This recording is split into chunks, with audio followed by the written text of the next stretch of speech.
ہے کہ ایک صاحب تھے، ان کا نام جو تھا، کچھ بھی نام ان کا لیا جاتا تھا، شاپو بھائی اس کو کہتے تھے، شاپو بھائی۔ تو وہ بیچارہ غریب تھا، مفلس تھا، پھٹے پرانے کپڑے پہن کے گھر سے نکلتا تھا، تو لوگ چھاپو بھائی کہتے تھے۔ ایک مرتبہ گھر کے اندر کھود رہا تھا تو خزانہ مل گیا۔ خزانہ ملا تو آہستہ آہستہ وہ کچھ خزانہ نکالتا تھا اور اپنا سٹیٹس، اپنا گیٹ اپ چینج کرتا تھا، یعنی کچھ خزانہ نکالا، اس کو بیچا، اب اس کا لباس تھوڑا اچھا ہو گیا۔ تو اب جب گھر سے باہر نکلا تو لوگوں نے کہا چھاپو بھائی کیا حال ہے؟ کہنے لگا کہ دیکھو اب تو میرے کپڑے ٹھیک ہو گئے، اب میرا لباس اچھا ہو گیا، اب چھاپو بھائی نہ کہو، بھائی کیا کہیں؟ کہنے لگا مجھے شہاب بھائی کہو۔ لوگوں نے کہا بہت اچھا، شہاب بھائی کہنے لگے۔ کچھ دن بعد پھر اور خزانہ نکالتا گیا، اب اس نے شیروانی بھی سلا لی، تو پھر نکلا، لوگ نے کہا شہاب بھائی کیا حال ہے؟ کہنے لگا بھائی دیکھو اب تو میں نے شیروانی آ گئی ہے، اب جو ہے شہاب بھائی نہ کہو، اب شہاب الدین بھائی کہو۔ کہا ٹھیک ہے بھائی شہاب الدین بھائی۔ اب کچھ دن بعد اس نے عصا بھی لے لیا، پگڑی وگڑی بھی آ گئی اور ترکی مصری ٹوپی بھی آ گئی، اور اس کے ساتھ جو ہے تھوڑا سا گیٹ اپ اور اچھا ہو گیا، کپڑے اور خوبصورت ہو گئے۔ اب نکلا تو لوگوں نے کہا شہاب الدین بھائی کیا حال ہے؟ کہنے لگا بھائی شہاب الدین سے کام نہیں، اب تم کہو شیخ شہاب الدین صاحب۔ اب شیخ شہاب الدین ہو گئے۔ اب کچھ دن اور گزرے تو سواری بھی خرید لی، اب گھوڑے پر سوار ہو کر نکلنے لگے، تو لوگوں نے پوچھا شیخ شہاب الدین صاحب کیا حال ہے؟ تو کہنے لگا کہ بھائی اتنے سے اب کام نہیں چلے گا، اب تم کہو شیخ شہاب الدین صاحب قبلہ۔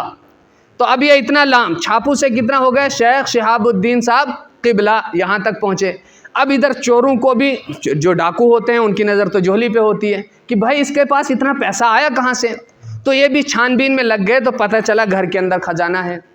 تو ایک دن شہاب الدین بھائی کہیں چلے گئے تو چوروں نے آ کر خزانہ بھی لے لیا، وہ مصری ٹوپی بھی لے لی، ان کا گھوڑا بھی لے گئے، ان کا سارا لباس وباس سب لے گئے۔ اب جب شہاب الدین صاحب واپس آئے تو دیکھا سب کچھ لٹ چکا ہے، تو وہی پھٹے پرانے کپڑے لے کر پھر باہر نکلے۔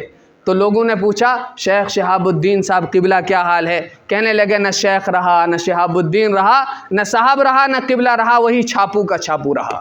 کہیں اس کے اندر بہت بڑا پیغام ہے کہ کہیں ہمارے ساتھ یہی نہ ہو جائے کہ رمضان المبارک آیا، پہلا عشرہ ہم نے اللہ کی رحمتوں کے سائے میں گزارا، دوسرا عشرہ اللہ کی مغفرتوں کے سائے میں گزارا، تیسرا عشرہ اللہ کی آگ سے خلاصی کے ساتھ گزارا، اور پھر روزوں کی برکات اور تہجد کی برکات، تراویح کی برکات، اور اس کے ساتھ ساتھ صدقات و خیرات کی برکات، اور گھروں کے اندر تلاوت کلام اللہ کی برکات، ان ساروں کے سائے میں رمضان المبارک گزارا، اور ادھر عید کی نماز پڑھی، ادھر شیطان کا قافلہ آزاد ہو جائے گا، وہ اب لوٹ مار کے لیے آئے گا۔ کہیں ایسا نہ ہو یہ وہ دن ہے جس دن اللہ فرشتوں کے سامنے ہم سب پر فخر کر رہے ہیں، محمد صلی اللہ علیہ وسلم کے برکت سے، آپ صلی اللہ علیہ وسلم کی روزے داروں پر اللہ تعالیٰ فرشتوں کے سامنے فخر کر رہے ہیں۔ کہیں ایسا نہ ہو کہ شیطان ہمارے یہ سارے اعمال لے کر چلا جائے، ہماری یہ ساری گٹھری لے کر چلا جائے، اللہ کی طرف سے جو رحمت حاصل کی ہے، اللہ کی طرف سے جو مغفرت کے پروانے حاصل کیے ہیں، کہیں ایسا نہ ہو کہ شیطان پھر ہم کو بہکا کر اسی پرانے راستے پر لے جائے۔ تو آج کا دن یہ پیغام ہے وَلَعَلَّكُمْ تَشْكُرُونَ کہ یہ جو کچھ تم سے ہوا ہے، رمضان المبارک کا مہینہ آیا، اس میں تراویح کی توفیق ملی، قرآن سننے کی توفیق ملی، تہجد کی توفیق ملی، اسی طرح دن میں عبادت، راتوں میں عبادت، یہ سب کچھ جو ہوا ہے صرف اور صرف اللہ کی توفیق سے ہوا ہے۔ جو کچھ ہوتا ہے اللہ سے ہوتا ہے، آگے جو کچھ ہوگا اللہ کی طرف سے ہوتا ہے۔ اگر آج ہم یہ شکر ادا کریں گے اور یہ احساس لے کر یہاں سے جائیں گے کہ اللہ کی طرف سے رحمت اور مغفرت کے پروانے بھی جاری ہوئے ہیں، اللہ کی طرف سے آج بندوں کو مخاطب کر کے یہ اعلان ہو رہا ہے قد غفرت لکم، اے میرے بندو میں نے آج تمہارے سارے گناہ معاف کر دیے ہیں، وبدلت سیئاتکم حسنات، اور تمہاری ساری غلطیوں کوتاہیوں کو اچھائیوں میں اور نیکیوں میں بدل دیا ہے۔ اور پھر فرماتے ہیں ارجعوا مغفورا لکم، اس حال میں واپس جاؤ کہ تمہاری بخشش کا اعلان ہو چکا ہے۔ یعنی تمام روزے داروں کو یہ خوشخبری ہے آج کے دن کہ آسمانوں کے اوپر آپ کی بخشش کا اعلان ہو چکا ہے، اور یہ یقینی بات ہے، یہ آقا مدنی صلی اللہ علیہ وسلم کا پیغام ہے، اس کے اندر کوئی شک نہیں ہونا چاہیے، اور یہی آج ہماری خوشی کی وجہ ہے کہ آج ہماری زندگی کے سارے گناہ معاف ہو چکے ہیں، اور آج سے ہمیں یہ عہد کرنا ہے وَلِتُكَبِّرُوا اللَّهَ، اللہ کی بڑائی کے اعلان کا مطلب یہ ہے کہ آج سے ہمیں یہ عہد کرنا ہے کہ ہمیں اسی روش پر زندگی گزارنی ہے، ہمیں اسی طریقے پر زندگی گزارنی ہے جس طریقے پر ہمارا رمضان گزرا ہے۔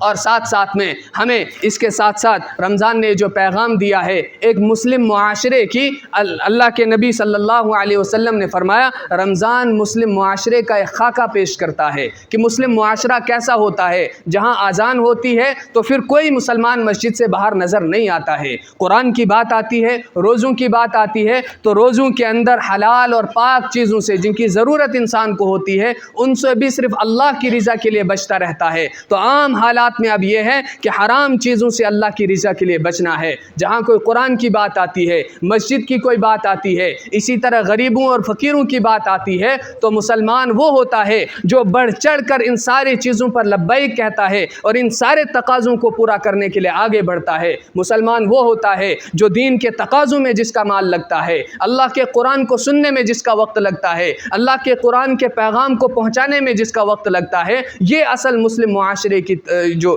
ایک تربیت ہے اور یہ مسلم معاشرہ ہے، یہ مسلم معاشرے کی پہچان ہے۔ جہاں غریب کوئی فقیر کسی کے سامنے ہاتھ پھیلاتا ہے تو بغیر کسی بدلے کے، بغیر کسی جزا کے، بغیر کسی لین دین کے انسان اپنا حلال اور پاک مال اس کے حوالے کر دیتا ہے۔ کس لیے کرتا ہے؟ صرف اللہ کی رضا کے لیے کرتا ہے۔ تو یہی رمضان المبارک کا پیغام ہے کہ ہمیں اس پیغام کو سمجھنا ہے، اپنی زندگیوں میں اس کو بٹھانا اور داخل کرنا ہے۔ رمضان اب پورے سال کے لیے ہمیں یہ پیغام دے کر گیا کہ میں تمہیں اللہ کے دروازے پر چھوڑ کر جا رہا ہوں۔